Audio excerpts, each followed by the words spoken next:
아까는 제가 이제 대기업을 따라 나간 중소기업, 특히 삼성을 따라 나간 중소기업인데 베트남의 경우는 주로 그렇다고 보고요. 지금부터 한 30년 전, 39년 전부터 훨씬 전에 그 인도네시아에는 대기업을 따라 나간 중소기업이 아니라 한국에서 인건비 상승을 못 이겨서 나간 봉제회사, 가발회사, 옷회사, 섬유회사 같은 것들이 굉장히 많은데 아까 말씀해 주신 것처럼 대도시의 인건비가 오르니까 점점 시골로 이제 인건비를 맞추기 위해서 가고 있답니다. 예. 그것도 안 되는 회사들은 이제 보통 외국에 나가 있는 경공업은 제3국에 수출하기 위한 거기서 생산해서 다른 나라에 팔아먹기 위해서 공장을 짓는데 그러다가 보니까 물건을 만들기 위한 원자재를 이제 보세로 들여온다고 그래요.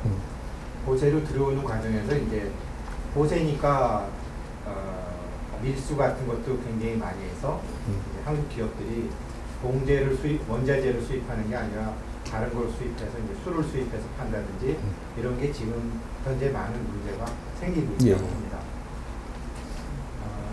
그런데 스승님 아까 말씀드리면서 생각해 본 것이 그러면 우리가 외국에 임금 따먹으러 가는 것이 아니라 기업체들이 진출을 했는데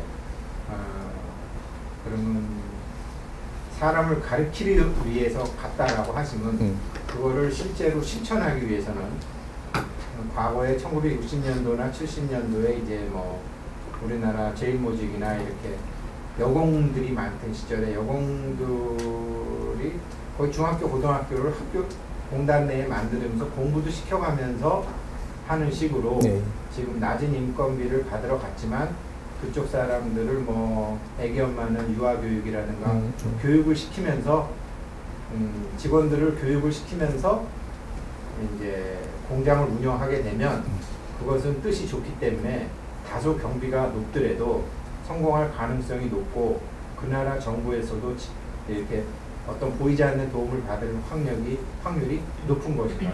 어떤 식으로 기업을 하면서 지도자 역할을 해야 되는지 한두 개 예를 잡아 주셔야지 배우는 사람이 실천할 수 있을 것 같아요. 오늘 이때하고 지금 묻는 거는 30년 전입니다. 네? 30년 전에 밖으로 나가는 것이 다르고 오늘 나가는 것이 달라야 된다는 거죠. 이게 무엇이냐면 30년 전에 우리가 나갈 때는 30년, 40년 전에 나갈 때는 애국구를 배우러 간 거예요. 얻으러 간 것이지. 우리가 주려고 갈 때가 아니라는 거죠. 주려고 갈 때가 아니고 그쪽에 직접 가가지고 우리가 얻는 것도 있었고 우리 한국에 씨앗이 들어와갖고 여기서 만지면서 일하는 사람도 있었고 전부 다 일어나기 위해서 힘이 없을 때이기 때문에 힘을 갖추려고 갔을 때입니다. 그럼 그쪽에서 우리나라에서는 힘을 갖추어 가지고 30% 힘을 갖추어 갖고 이 나라에 전부 다 이념을 세우기 시작했던 시절이 있었죠. 이 나라에서는 이념 부음이 일어났습니다. 30% 힘을 갖추고 나서 이념 부음이 일어났다라는 거죠. 여기 딱 10% 되는 시간 동안 40%에 갈 동안에 10%는 이념을 일으킴에 간 거죠. 그러니까 이 나라의 10% 시간에 이념을 일으켜갖고 달려가니까 이념이 시간이 있어요. 그 시간대가 있단 말이죠. 10%라는 시간이 될 때까지인데 요때까지 이념을 잘 세운 사람들은 오늘날 전부 다 대기업이 됐습니다. 정확하게 이 시간 안에 이념을 세우고 아주 훌륭한 이념이라고 그때 볼 때 그렇게 이상적인 이념을 세운 기업은 전부 다 대기업이 돼버렸고 그 다음 중간쯤 이념이 될 만하다. 그것도 이념으로 봐주겠다. 이런데 중기업이 됐죠. 근데 요 쪼맨하게 그래도 이념이라고 그래도 봐주자. 요거는 쪼맨한 중기업이 됐습니다. 요래 갖고 건재하게 이 나라에 다 살아 있었어요. 근데 요즘 밖에 나간 분들은 왜 자꾸 촌으로 들어가고 자꾸 이상하게 돌아가냐. 돈 벌러 나가고 이념을 안 세우고 또 돈 벌려고 그런 거라. 또 돈 벌려고 하니까 요땐 이게 한 번 우리가 돈 벌려고 해갖고 나갔을 때는 일어났습니다. 그 사람들이. 가발 공장 하면서도 일어났고, 뭐, 봉제하면서도 일어났고, 전부 다 나가갖고 다 일어났어요, 한 번은. 요 10% 시간 동안 어영부영 한 거죠. 이렇게 이념이 바르게 안 잡혔어요. 밖에 나간 사람들도, 그때 나간 사람들이 일어난 사람도 있습니다. 중소기업이 될 만큼.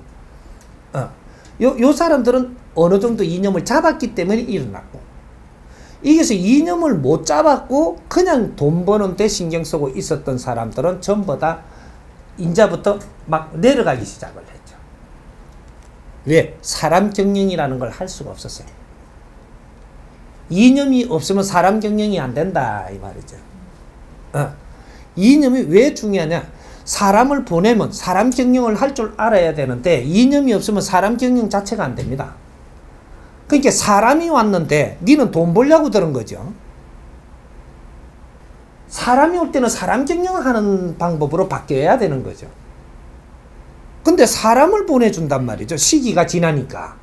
이게 이념을 안 갖추었으니까 사람 경영을 할 줄 모르니까 여기서 더 이상 못 크는 겁니다.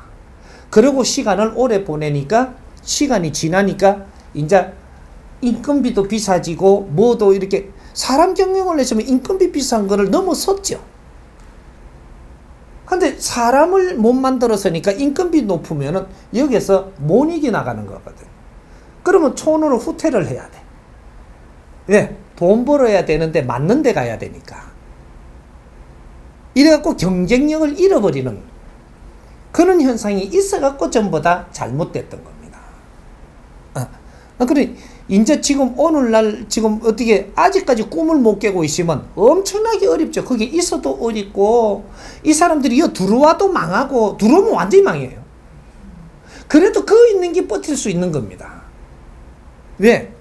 여기에는 너희들처럼 그렇게 아주 이념도 없이 버티갖고 있은 만큼 여기는 사회가 더 발전을 해가 있기 때문에 그 방법 거기에서 못 이기갖고 들어왔으면 여기 오면은 싹 뜯어 못 버리고 넌 폭삭 망해버려.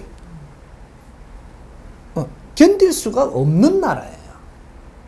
그렇게 해서 너희는 거기에 있으면서 이제 무슨 바른 공부를 해서 거기에서 접근을 바로 한다면 너희들은 다시 일할 수 있어요.